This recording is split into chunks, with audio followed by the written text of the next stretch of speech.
Well, after all that lovely technical kind of welcome to Wednesday morning in the UK, welcome to the Six Star Business Podcast. I'm very excited to have you here, Marie and Beccie. And Pete, you guys are on one side of the world and I'm on the other. So I almost feel a little bit left out, almost. Don't feel left out, Evelyn. We're one big happy family. You can be an honorary Brit for today. Hang on, Pete. I'm not British. Sorry, oh my God. This is true. Back up. Foot, mouth, engaged. Foot, oh dear. engaged. Yeah. Off to an appalling start. How to alienate your guests in one easy move. I'd like to start by sharing some linkages to our guests here today. So, Beccie, I understand you are in Brighton in the UK. Am I right? I am, That's right. So my daughter lived in Brighton for 2 years and worked at the Ivy and only came back when she had to, when they closed everything down last year, and she got booted back to Australia. And I visited her there and I spent a week in Brighton, and my ancestors, my great-grandfather was Irish, and he came out to Australia by selling the family some of the horses to get his passage on a ship to Australia. So I have second cousins and lots of family in Ireland. There you go. Very good. Very nice. So I don't feel so left out now. I'm just creating some connection for myself. Welcome, Marie. Welcome, Beccie. Thank you. Yeah. It's lovely. Yeah.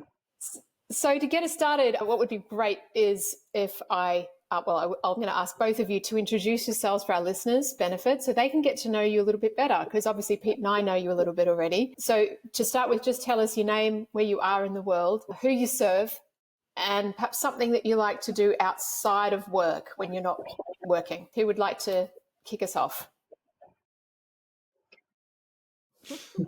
We're both nodding for each other. We're very polite. I'll go first though, Beccie, since you're like, go for it. So obviously my name is Marie McCarthy. I live in Ireland and we've moved to Greystones 2.5 years ago, which is on the southeast coast of Ireland, just below Dublin. And one of the things that I've started doing is open water sea swimming. And last year I did manage to swim right throughout winter, which is great. But this year I'm taking it a little bit easier because I'm due a baby in 7 weeks. So that's kind of put a bit of a harper on it. But I absolutely never thought I would actually love it so much. It's amazing. Yeah, so that's one of the things I do that's a bit different. When there's snow and frost and ice and rain and you're still getting into the ocean in swimming togs, it's really exhilarating and kind of sets you up for the day. So bit fun. Yeah. Go for it, Beck. And who do you serve, and how do you serve them from a work capacity? Oh yeah, that work thing. Gotta talk about that. I just went straight into my sea swimming, because I'm missing it these days. Yeah, so who I serve is I'm a mindset coach, particularly for women entrepreneurs and who are successful in business but still feel unhappy on the inside, and it's really about just unlocking that happiness for them so they can live their dream life, whatever that looks like for them. A lot of it is deep-rooted stuff, and it's about helping them master their own mindset so that they're commanding their own mindset themselves and not relying on books or coaches or self-help books and stuff like that as well. That they're really in control of it themselves, which is a big piece. And then the other piece of the business, which I've just started, is into the corporate sector around motivation and motivation within teams and how that affects then performance and colleague retention and things like that. So a new chapter has unfolded. So it's exciting. Wonderful. Thank you. And I'm Beccie Dacuna. I'm in Brighton, so south coast of the UK. My mum's actually in Donegal, so I've got an Irish connection too. She's from Northern Ireland but lives in Donegal now. It's lovely. Yeah, lovely to hear your beautiful Irish accent. So my business is called Courage Lab, and I help organisations to have courageous conversations. So in terms of who I serve, it's across sectors. I work a lot in the charity sector and the public sector, but I also work in businesses of all sizes because the work that I do, I guess, is applicable to everyone in some ways. I've always found it hard to niche in terms of sector because there's conflict everywhere. A lot of my work is around conflict and helping people to have healthy conflict or to prevent it from becoming kind of destructive conflict. So yeah, so I love working with people, leaders, teams who want to become more courageous. They want to become maybe more empathetic, more able to have difficult conversations. And I guess a bit like you, Marie, I do deep work with those leaders and teams, kind of to really help them to look inward as well as to learn skills and tools. And in terms of it's funny, I've actually started open water swimming too. I've been swimming just this year. I started swimming in the sea because I'm only 15 minutes walk from the sea. And I never thought I'd do it because I'm a complete wuss in cold water. But it's been amazing. I've absolutely loved it. But I've only done it in the summer so far. So who knows whether I'll manage it without a wetsuit. I might need to get a wetsuit, but in the winter. But like you, it's just really invigorating. I never thought I'd say it. So there you go. Irish swimming connections. I absolutely Isn't that love great? it. Isn't that great, Av? It's like just time and time again, the connections between the two guests that appear here on a Wednesday with Av and me. There's almost always 99% of the time really quite close connection. So shall we make this the open water swimming podcast? I've got to get in for a few more dips. Becky's probably dipping more than me. So you don't wear a wetsuit, Marie? No. Really? So Becky, you can do it without the wetsuit, honestly. Because you've started in swimmer, you're building up to it. So, and all I did was I just took it every day. I just didn't put any pressure on it. I just said, I'll take it every day as it comes and see. And you'd be amazed, actually, because your body does get used to it. If you put a wetsuit on, you won't get the same cold therapy that actually is what your body's looking for. So you won't actually get the same effects if you do put on the wetsuit. So because you've started in the summer, you're building up your resilience. So you can totally do it. And it's a challenge. It's a total challenge every morning. You go down, you're like, I don't know what I'm facing. Are the waves going to be big? Are they going to be gentle? Is it going to be choppy? So every day is a new challenge, actually, when you're trying to do it. And you just feel when you've done, it's like, oh my God, I've achieved that. Well, I can achieve anything today. I've just jumped in really cold water. So yeah, you can totally do it. Totally. Yeah. We want to see some photos. That might be a step too far, but yeah. Marie, I understand there's a group that get together in Greystones every morning and do the open water swimming down at the beach, and they've been going for a number of years. Do you join them? Yeah.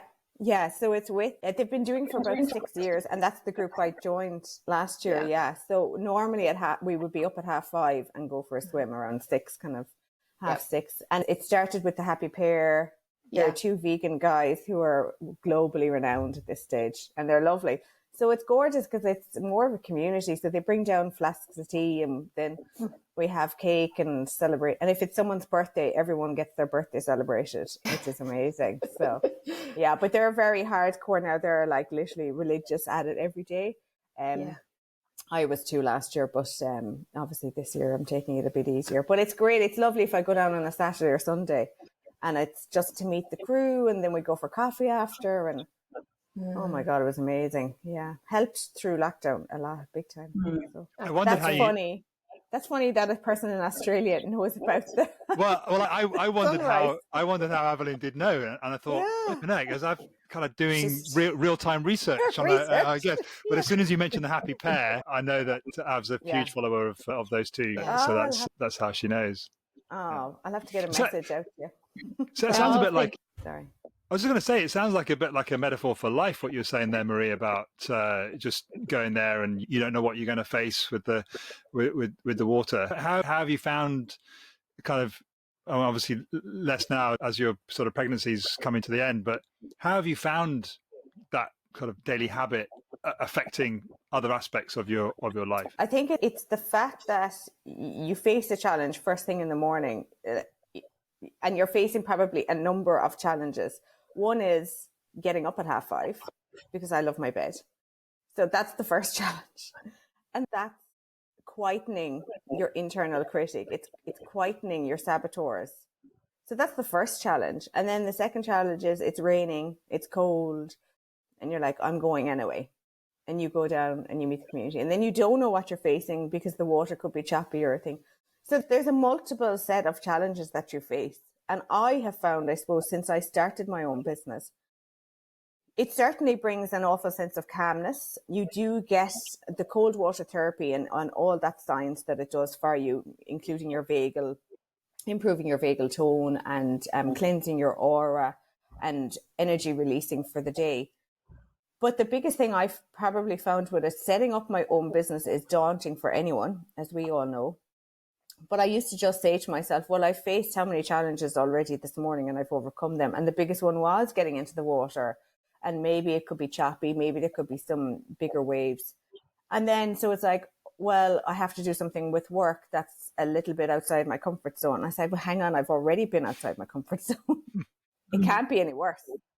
And I think that's really just helped me in my mindset become stronger in that regard.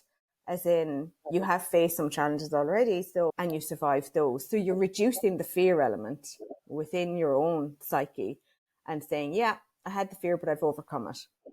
And that's been pivotal, I think, for me. And just to keep going and have the confidence to have conversations with people, not stressing about coming on a podcast. So, am I going to sound okay? Am I going to do this? Am I going to do that? And it actually doesn't leave you. And even though I'm not swimming as much as I was, it actually still doesn't leave you. It starts to completely change your mindset around fear or overwhelm or anxiety or stress. And Beccie, I'm sure you're probably finding this as well. The more you're doing it, the more it becomes a challenge and the more you overcome it, how it impacts your whole life, especially in business as well. So that's the biggest key takeaway is you have little mini challenges before you even get to and then obviously the benefits of the cold water and things like that. So it's been phenomenal, I think, for me just to help reset my mindset in terms of, actually what I am in command of my mindset and it's not going to command me. And that's the biggest difference. And Beccie, you'll probably find that in the winter as you go and it gets more challenging. Yeah. You'll kind of come away going, how did I do that? Yeah, I love that, everything you said there, Marie. I think that's brilliant. I'll take inspiration from that and I'll try to keep going with it. I think for me, I guess both of us work with limiting beliefs in our clients probably as I do as a coach and as a mediator and a facilitator. And for me, I've realized that that was, I definitely had limiting beliefs around I can't run, I can't swim in the sea, I can't take the cold water. And so it's good to overcome those and realize that you can do things that you thought you couldn't and to not kind of limit yourself.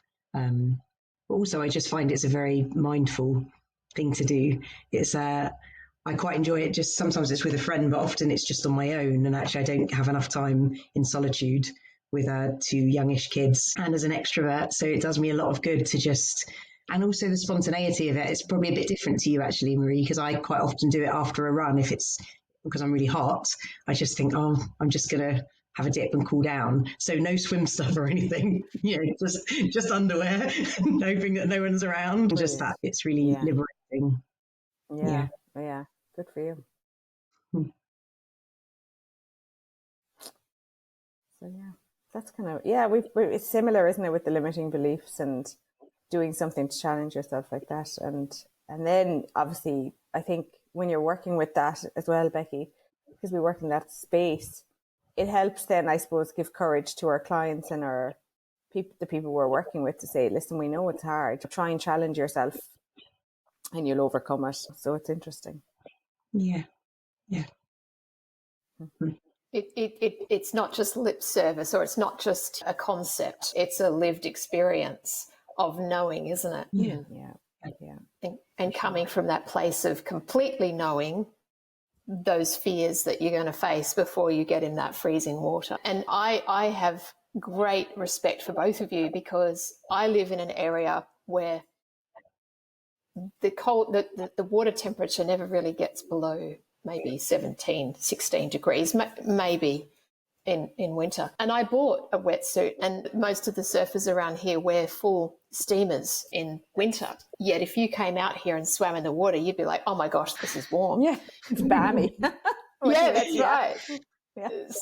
So I'm hearing you speak and I'm going, oh my gosh, you wimp, Aveline. Why don't you just get into the water and enjoy that cold water and surf it out and just your bathers? But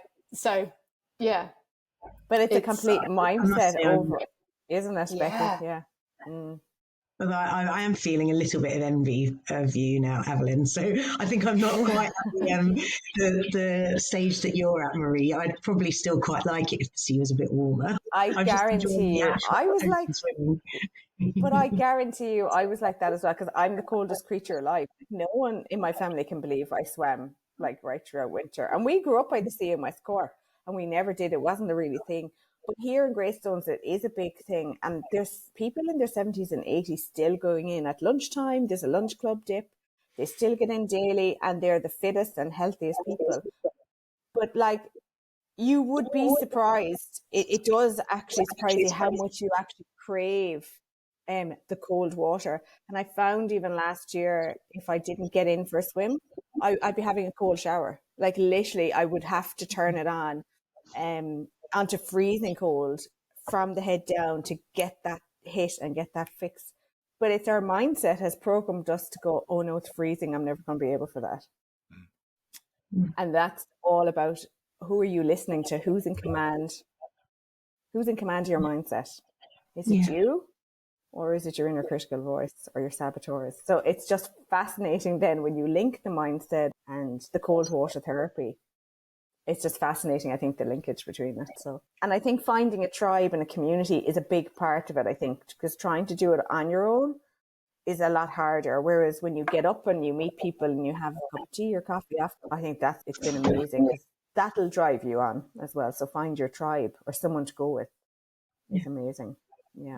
I tell you what else is fascinating is I would never have thought in a million years that an episode of the 6 Star Business Podcast could have not just an interesting conversation about open water swimming and cold therapy, but for it to be so relevant to business owners who are striving for personal and business excellence to be six-star businesses. Just while you're talking about cold therapy there, Marie, brought to mind a book I've read recently called Lifespan by David Sinclair, Australian guy actually now living in Harvard, and the science behind putting our bodies in temperatures that are not comfortable, cold. Tremendous amount of science behind it. It's one of the three. It's one of the three things that we can do that don't cost any money that can scientifically help us live longer. Well, it's fascinating. One of the guys that we see swim with, actually, he was on high blood pressure medication before he started, and now he's completely off them. He's completely off because of the cold water and what it's doing scientifically to the body. But the likes of dementia, Alzheimer's, all of that is greatly reduced. Any inflammatory diseases within the body is all greatly reduced as well. So the benefits are just endless from it. As you said, you were looking at that, but it was amazing to see that. It was amazing to see one of the guys completely off his blood pressure medication and nothing else. So yeah, it's fascinating. It is. I've got a question, and it relates to this, but it could be anything. And it was what you said, obviously in Greystones, there is that group, that community that go in every morning. How important is that to anyone maybe starting a business or starting something new, to have that community and that, I guess, a safety bubble to be able to take that first step and overcome the fear? I think it's probably one of the key things. Beccie, I'm not sure what you can maybe see what you think, but I think it's one of the key components that's underestimated in business, and especially starting off, because being an entrepreneur is actually obviously very lonely. Even if you actually have a team around you, because you are the owner, you are the person giving them directions, it's often like the manager, you're almost alienated. You're the one that has to have those difficult conversations like what Beccie's working in. But finding your tribe within your own business, it doesn't have to be open water swimming, it can be anything. But finding people, like-minded people around you within business who want to see you succeed is massively impactful. And there is a huge fear, I think, around entrepreneurs building their network or building their own people who are going to advocate for them. There's a huge fear. Obviously, there's a lot of elements of maybe I'm not good enough, I'm not as far along in my business, I'm only just starting off, I'm going to be making mistakes. But the amount of people that you do meet in business who are like-minded, who are successful, will always say, but if you're not making mistakes, how are you going to learn and grow? And having that support is phenomenal. And I suppose I found my own tribe, building my own network and building my own tribe within business. People that if you're having a bad day or you're having something that you do want to talk about, that you can pick up the phone and say, hey, I need a cup of coffee and a bit of a reset. It could be just a Zoom call for 10 or 15 minutes. It is that reset and refocus. And I think it's hugely important, but it's one of the biggest things that's undervalued, because people are so busy doing instead of looking on their business or working on their business. And then oftentimes they're like, oh, I don't want to take the time. I don't have the time. I need to be busy. I need to be seen to be proactive. I need to be seen to be busy. But actually, they become more proactive and they get stuck in their own mindset. They get stuck in their own headspace then. And they don't come up and have that helicopter view of the business and have different people's insights. Maybe just one nugget of information that someone else would have faced a challenge previously could help that person go, oh yeah, okay, everyone faces challenges in business. And there was a great guy, and there was a coach, and he always said, and this always sticks with me, he was like, and they're running like $30 million business, it's probably at 50 million now or something. And you kind of think they're not going to have any challenges and they're so comfortable. He said, Marie, it's just the challenges get bigger. The challenges are just different. So he said, get comfortable being uncomfortable. Because no matter what level you're in business, there's always an uncomfortable level. But being able to have people around you like that, saying stuff like that, who are at that level, it kind of goes, all right, okay. It just helps reinforce that there is always going to be challenges. New level, new devil. Another one that I always love. But it does help when you're starting off to have people around you saying, yeah, we have challenges too. And we're running a $30 or $50 million business. It doesn't. That's such a great reminder. It's so easy to fall into I think it's an inbuilt human trap of comparing ourselves with other people and thinking, I know what my situation is, what my problems are now. They, as you say, Marie, they got a $30 million business. They can't possibly have the same challenges. And you know what? I'm absolutely right. They don't. But that doesn't absolve them from having challenges. And just knowing that the discomfort, being comfortable, being uncomfortable, be comfortable being uncomfortable, I think is a great takeaway. Yeah, I love that. A lot of my work is as well about helping people to kind of to sit with discomfort, because I think we don't do it enough, and I think that's often where we grow the most and where we're most stretched. I kind of think about it as, I quite often say actually when I'm facilitating or mediating, that it's going to be safe, but it's not going to be comfortable. But that's where you'll learn. That's where, if you can move towards that kind of discomfort, the things that we might avoid are often the things we need to kind of confront. And I can relate to a lot of what you were saying, Marie, around in terms of your question, Evelyn. I think for me, one of the things that probably held me back from going solo and starting my own business was loving being part of a team. And so as soon as I took the plunge and went it alone, I knew that I needed to kind of build a team around me. At the time, pre-COVID, it was a local team, like here in Brighton, I guess, like finding my local business community and finding people because I think it's really important to know what your kind of, when you're starting out, and well, even when you're not, I guess, to know what your needs are, like what motivates you, what's important to you, what's most important to you to be happy and kind of healthy and productive, etc.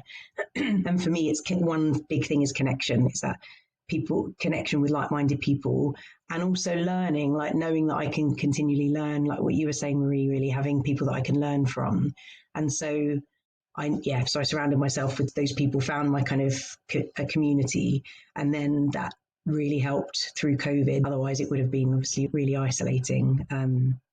I've started doing something just as of this week. I've started keeping Mondays free of, I'm going to really try to do this, keep Mondays free of any kind of client work, so that they can be my kind of serendipity connection days, collaboration days. So if someone random on LinkedIn says, this is a dangerous thing to say on a podcast, virtual coffee or a coffee in Brighton, I can say yes. And because for a long time, it's just been too busy to do that. And now I've got both kids at school and I've got Mondays to work that I haven't had previously. There used to be a day with my daughter. So I've got a kind of, a serendipity collaboration connection day, which is really lovely. So I'd recommend that too. No, another awesome takeaway. What a brilliant idea. Yeah, for sure. So I've got a question then. If there's no ready-made community that you can see that you go, wow, they're the kind of people I want to hang out with, or they could help me. How did you go about finding your tribe? I mean, for me, I guess it was quite straightforward in that I had seen on LinkedIn that there was a group that met in Brighton. It's the Happy Startup School, and the founders are down here. So I started going along to a kind of meetup that they did. And then it kind of grew from there. And then now a lot of it's in the virtual space. So for me, it is about, and actually two of the people that I met and got to know and that have supported me, and hopefully a bit vice versa, two of the authors in the 6-Star Business book, Alan Wick and Remini. And so I guess it is that it's finding the people where you've got kind of common values. And I think looking forward to getting to know the 6-Star Business community more as well, because I know that's, you can just sense, can't you, when there's a connection in terms of common values and motivations. So yeah, I think it's looking for that. But then I think there's also I do think there is something about just being open. And I mentioned the word serendipity, but for me, there's something about just, you never know. You never know if you'll just really connect with somebody. So saying yes to more things, making a bit of time for that, and not all being about having to be super productive.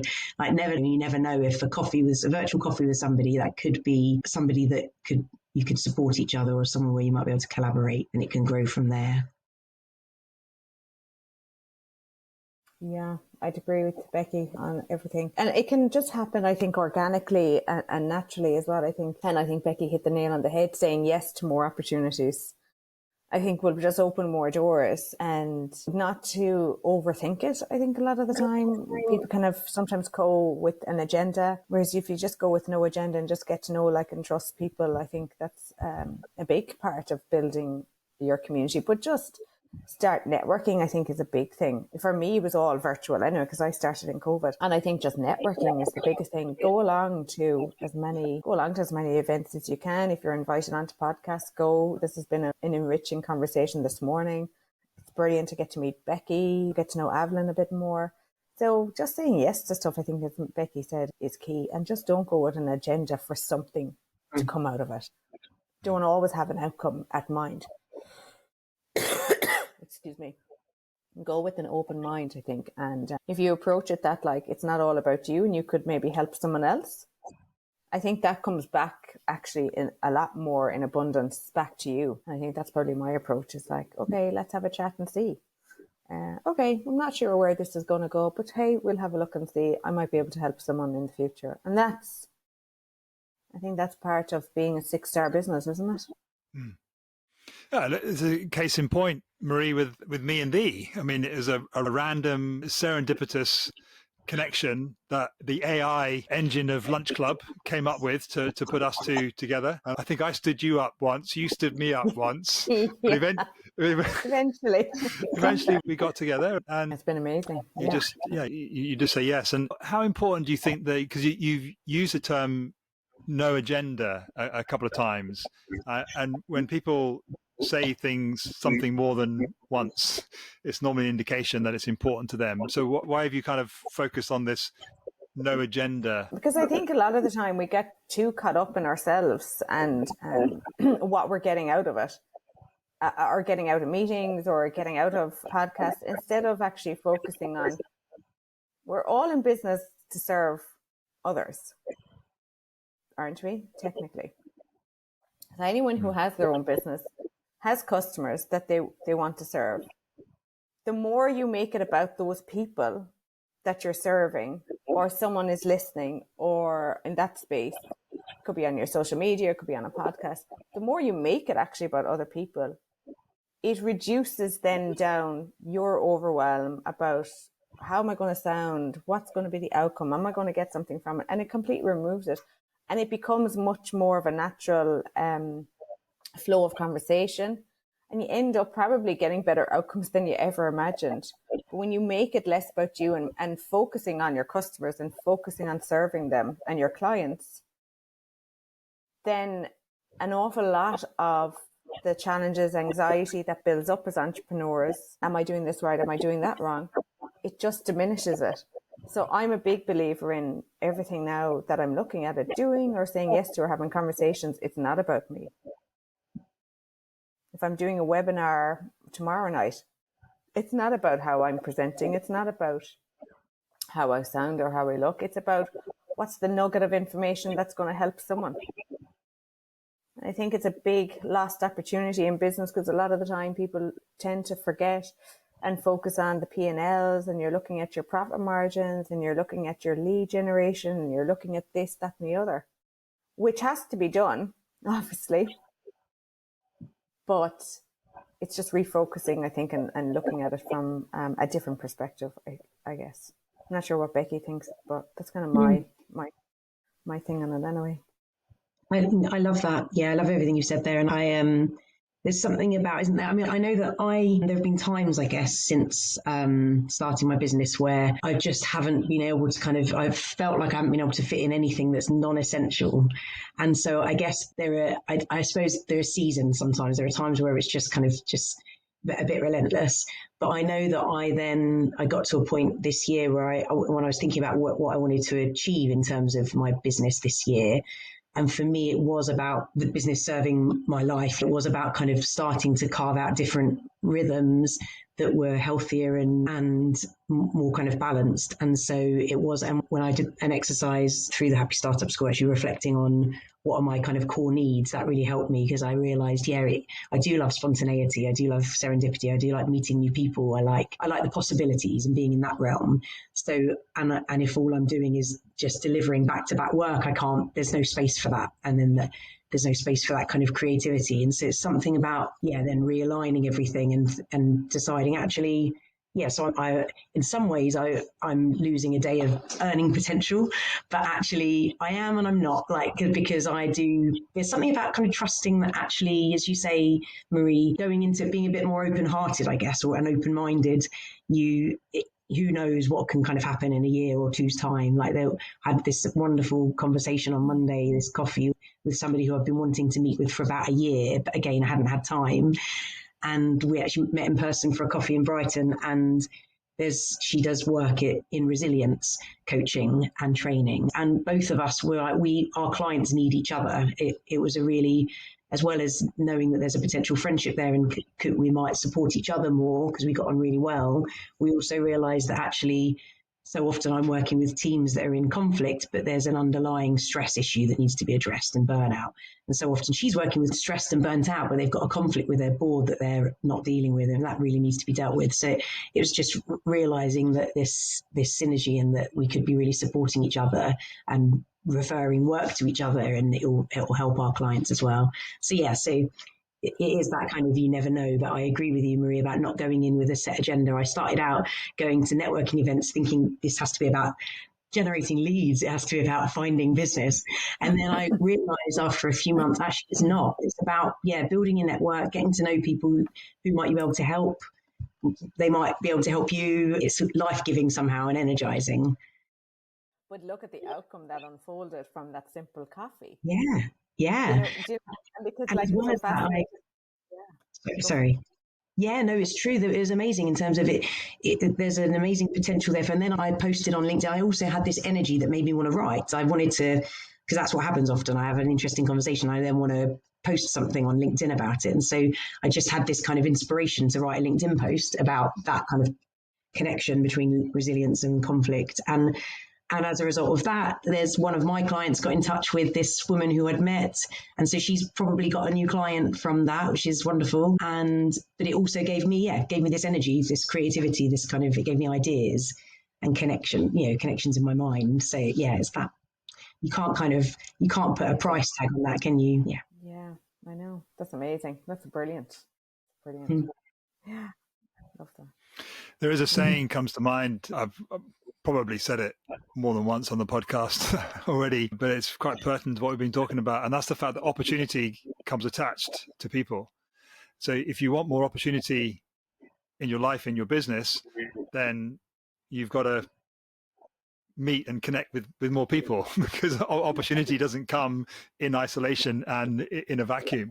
So I love what you two have shared there about being proactive about putting yourself in situations where you are meeting people and then by extension, the opportunities are going to come. Yeah. Like that, Pete.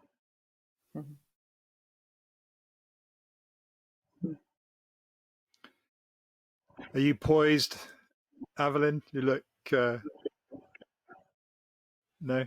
No, I thought you were about to ask a question, Pete. I'm just thinking about everything that we've talked about, which has been fascinating, the different like little twists and bends that we've gone on. And I've got a question, and it's around what's been the biggest challenge to date that you've had in your business that you've overcome and are really proud of.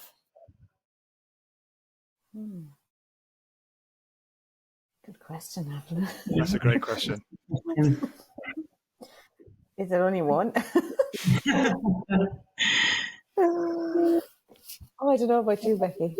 I mean, I think I'll probably think of something better in a moment, but I'll just go with the first thing that comes to mind because I guess it's recent-ish, but it's one that everyone will have faced, I guess, which is pandemic related, and it was just that I'd got to a point where I think it had been a year and a half, I think, since kind of starting to work for myself. And in that time, I'd just started, I felt like I'd turned a corner. So February 2020, I had built what felt like it was getting sustainable. It takes that kind of first year to build up your client base, work out what you're doing, all of that. And I had a really healthy looking calendar basically in pipeline going into June, July. And so it felt really good in February. I was doing really interesting work with teams. A lot of it was kind of teams in conflict but all of my work was face to face. It was bringing teams together. So I was traveling around the UK to do that. And then obviously COVID hit mid-March, literally it all fell off a cliff. All of my work, everything got cancelled or postponed because there's no way I could bring 15 team members into a room together. And at that point, none of my facilitation and mediation work was possible or seemed possible remotely. And I guess none of us or few of us had even heard of Zoom at that point. So that was hard. It was hard because suddenly it went from this kind of real hope that this is working to then literally no work. And I had no work, paid work. I had maybe £300. I think I did one session for a charity. But other than that, I focused in on resilience and stuff for a bit because I know about that too. And I knew that's what a lot of organizations needed. So I pivoted a bit in that respect. But I literally didn't do any I had near to no paid work between March and September, which in some ways wasn't a terrible thing because I had to homeschool and look after my youngest as well. So it was full on. And I launched the business kind of officially in that time. So I just focused in on my branding and website and everything else. But it was hard. It was hard kind of financial hit, but also the psychological hit, I guess, of that. And so for me, then the challenge was to put my attention to what is the business about, realized it was all about, worked out it was all about around courage, did the branding, etc., and all of the work around that. And then the challenge was getting it all online and making sure all of my products and services worked online. And then it was just incredible, I guess, and probably a lot of people felt this, I suppose, from September, it just all started picking up again. And now almost everything I do is online. I am starting to do some stuff, bringing teams together in a real space. When it's team building, I think it works really well to have them in a room together. But actually, I've been really pleasantly surprised by how well mediation works online. It's actually amazing, I think, how safe a space you can create in a virtual room. I think for parties that are scared to be in a room together, it feels safer probably to be on Zoom because even though they don't, it's so rare that they ever need to turn their video off or anything like that. Generally, they don't do that. But I guess they know that they can if they have to, and they're in their home environment. So it actually works really well. And I think listening is enhanced sometimes, weirdly, by Zoom because you can't look away in the same way. You're actually seeing people's facial expressions, and it's easier. I find it easier to teach empathy sometimes in a virtual space. So anyway, so for me, to answer your question, I think I'm meandered, but it was that kind of, I feel like, then I've got it back to a point where it's sustainable. It's a sustainable business after that massive curveball, and that feels good. And it suits my life more as well. I can do a blend now of virtual and face to face. Wonderful. Brilliant. Yeah. Thank you for sharing. Yeah. It's good to have it back up and running, isn't it? I suppose it's really hard when you have started the business before COVID and then COVID hit and it got the rug pulled out from under you. It's very unnerving, to be fair, but that's their resilience coming back, isn't it? And keeping going and trying to homeschool kids and stuff. I think that was one that no one expected, to be fair. Yeah, it can be pretty hairy, all right, that's for sure. Yeah, for me, God, there's been multiple challenges that I have put on myself an awful lot more than anyone else. I think deciding, because obviously I only started my business in COVID actually, so Zoom was the norm for me, which is great because I wanted to reach globally my clients, which I was able to do then because of Zoom. But I remember distinctly, it's a funny thing. I remember distinctly, I was doing a coaching program and it was, we had the discussion and it was, we put the house on hold. So we're renting an apartment and we put the house on hold, buying a house. Because if I was starting my own business, obviously being self-employed, you don't, when you're in corporate, you have your 3 pay slips and you go to the bank and you're boom, perfect. And I was making that decision, putting family, I think, above what you want for your family and all those basic human needs of a home, and putting that probably, I'm getting a bit emotional about that now. And I think like, that's why, putting those needs to the side to build something yourself that you don't know, is it going to work? Are you going to be any good? And it was a simple thing. And even though obviously I have to support my husband and he's probably like, why are you questioning yourself so much? It's like, you're crazy. And it was that biggest leap, but I think the poignant moment with it, and it was such a silly thing when you think back on it, but it was, oh my God, I was in tears. I remember where I was sitting, we were doing this coaching program and I was changing my LinkedIn profile to becoming self-employed. And I was like, God, that was the hardest. Honest to God, that was one of the hardest challenges, I think, definitely. Because obviously an awful lot of fears came up and anxiety and what are people going to say, what are people going to think, all of that. Like, God, it's like I'm the complete opposite person to what I was that time last year. I think that was the biggest challenge. And I remember I agonized over changing it for about 3 weeks. And I remember on the coaching program, they were going through what's your biggest challenge at the moment. And I remember crying about it, like crying my eyes out on the couch in this coaching program on Zoom about changing my LinkedIn profile. Because it was that stepping out of the plane. It was that moment where you step out of the plane. I think everyone probably realizes back in their, when you're starting your business or during your business, you have that like step out of the plane. I don't know if the parachute's going to open or not, but I've got to trust myself that it is. But you've no idea if it's going to open and if it's going to work. And then you're sacrificing stuff for your family. I think that's, And there was only ever one other time I distinctly remember it, was when I was in corporate and I was going for a position just in retail pharmacy, and then the recruiter was like, why don't you go for manager? I had my own business at that stage, previously another one, and I remember that same feeling. It was like sink or swim. Jump out of the plane. Oh my God, I don't know what's going to happen, but just jump out of the plane. But it was amazing the more confidence I had back in my early 20s compared to what happens as you're getting older, because you have more responsibilities in life. There's more people affected by you. So it's been difficult, I think, in that regard, buying a house, having a garden for your kid to go out and play with, for being selfish and doing something that you want to do. But at the same time, it's so much more rewarding. But the fear and the challenge, it's still probably there to a certain degree, but not as big as what it was.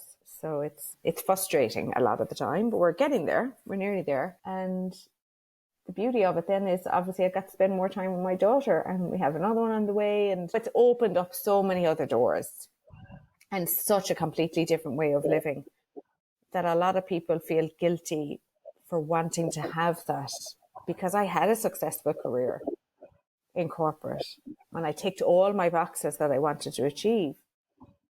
And you get there and you go, oh, okay, I've achieved all that. Well, what's next? And it's that constant looking for the next thing. And it's that constantly, I'll be happy when. But the when never comes. Mm. It comes for a little bit, but it doesn't last. So that's what I've really learned from the challenge, is enjoying the journey now more than waiting to get to the destination. Mm. But it's damn hard a lot of the time, and it doesn't get any easier. But the more comfortable you get with it, and you just keep pushing on. And I think if you're there and you're internally happy, because then you're actually making a difference in people's lives and you're loving what you're doing, it gives you the momentum to keep going. But I've self-sabotaged myself hugely. The business took off then. I couldn't believe the amount of people that were coming back to me, and like managing directors all coming back, and people I worked with, school friends who I haven't heard from years were like saying, oh my God, I'm loving your videos and they're helping me. I go out for a cycle on a Saturday. And like, but yeah, that's just been probably the biggest challenge, I think, is stepping out of that plane and not knowing if the parachute's going to open or not. So, yeah. There's so much in both of your the vulnerability that both of you came to that question, Marie and Beccie. So much to reflect on and ponder and take away. On behalf of the listeners, thank you for sharing. It's quite profound. It's a pleasure. It's lovely to hear you were just sharing, Marie, and that. Sorry, it kind of made me think a little bit about how a lot of those kinds of challenges that maybe both of us shared, like I think some of it kind of comes back to questions of identity. Like you start to question yourself as well, like who am I in all of this? It's like stepping into a different role, and it kind of pulls the rug out from under you in some ways. But if you can then grapple with that, I mean, it sounds like it was a really brave stepping out of the plane, what you were just describing, Marie, but all of the stuff you were saying around the inner tensions as well, like working out what does this mean for you as a mum and for your family, and no more than you had to do it as well, and the rug got pulled out from you. You had a set path, and I think if COVID has taught us anything, it's to expect the unexpected all the time, and just actually, how resilient you are. You had to homeschool 2 kids and build your business back again, so it just goes to prove how resilient we are. But it's often very hard to see that when you're going through it and you get a knock and you get a blow like that. So I found it the other thing that I reflected on quite early on in lockdown was how it kind of caused me to question all that stuff around identity, because I guess I realized it was this realization that we were all facing this kind of global crisis, and usually my response to crises, and I talk about this a little bit in the chapter, but is to want to help people. I usually have a team that I can kind of galvanize, and we work together, and that kind of ends up being my role, is to take that on. And suddenly it was this, I was working on my own as an entrepreneur, a solopreneur running my business, and it was like, what now? Like, what do I do? I can't kind of meet with people. I haven't got a team to work with on this. It might sound strange, but reflecting on that, like, who am I now? I'm not a leader in that sense. And I had to kind of dig a bit deeper, and then realised that I also needed to do more kind of work looking at my own needs, spend more time on my own, so that I'm not kind of needing that in a sense. But also, I channeled some of that, I guess, by lots of blogging, lots of posts, etc., around kind of some of those musings, because I think that's what people needed, wasn't it? Last year was just that. I think there was this incredible solidarity, I guess, in that first lockdown on LinkedIn even, and just people wanting to hear about each other's kind of struggles and to know that they weren't alone. So I channeled into kind of lots of posts about homeschooling, lots of posts, and then kind of stuff around resilience, courage, and whatever else. Very good.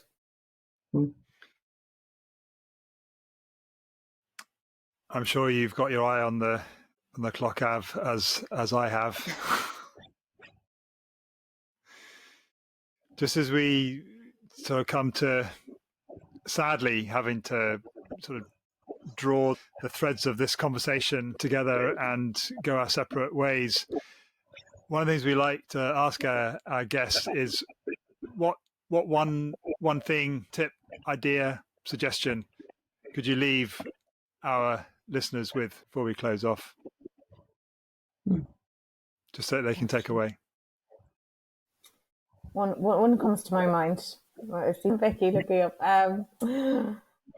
I think one thing that comes to my mind for your listeners is being more open and not worrying so much about the outcome. Trusting themselves. I know it's a few things, but it's all linked into just trust back into yourself as an entrepreneur. Keep saying to yourself, you know what you're doing, you've got it, and the outcome will come, but just be more open and explore and have some fun. Have fun with the business, but explore it and don't worry so much about the outcome, because the outcome will come. It might just be a different outcome, and it could be even better than what you actually think your outcome is going to be. So being open, I think, lends itself to an awful lot. You can go off in different tangents, I think, and take what your listeners would like to take from that. But just being more open and have fun with it and play with it and see actually what comes. Like Beccie said, I didn't have time to meet that person for a cup of coffee for a year. And when she made the time and met that person, look what unfolded. So do it like that. Have a bit of fun and be more open and see what happens. Yeah, I love that. What about you, Beccie? So I think mine might be around what we talked about around discomfort. Brené Brown talks about kind of courage over comfort. And I guess my work is all about courage, so it feels relevant. And I think it's that usually the best work happens when we're not comfortable, and it's that noticing when we're resisting something, noticing when we're fearful of something, that and looking, kind of thinking really hard about is this something, if we're feeling that resistance, is it something we need to move towards rather than away from, and to be able to kind of get better at sitting in discomfort. Often for me that's around helping people in difficult conversations to sit with discomfort, sit with difficult feelings. They may be uncomfortable, but they're necessary and kind of signposts for what needs to change. But I think it goes for business as well. It's that knowing what our stretch points are, knowing where we maybe need some courage to move towards those, and to kind of, the fear isn't going to go away, but we can kind of still step into that space even if we're feeling fearful. That's wonderful. Yeah, love that. Love it. I'm taking that away as well. It's all been amazing. It's just been one incredible conversation, and I just want to thank you for joining us today on this episode, Beccie and Marie. I don't want this to end, but I acknowledge that you've got children and lives and businesses to get up. Yeah, have to get them to school. That's right. You do. Piled into this room, by the way. I still can't actually believe I barricaded the door and no one's coming. They get in. I'm telling you, they get in. The 3-year-old is the same. Yeah. Mine is still asleep. Still asleep. She's still asleep. I'm like, oh, I had to be on a day that you had to get up early. That's a shame. I know, it's been amazing. Wow. Great conversation. Yeah. Thank you so much. It's been amazing. Yeah, it's been lovely. Yeah, it's been really lovely talking with you all. Thanks, guys. Yeah. Thank you. That was another stimulating, thought-provoking episode of the 6-Star Business Podcast. Thank you so much for getting this far. Please go ahead, like, subscribe, and give us a comment, review. A rating, if there was a 6-star, we'd love you to give us a 6-star rating, but just go as high as you can.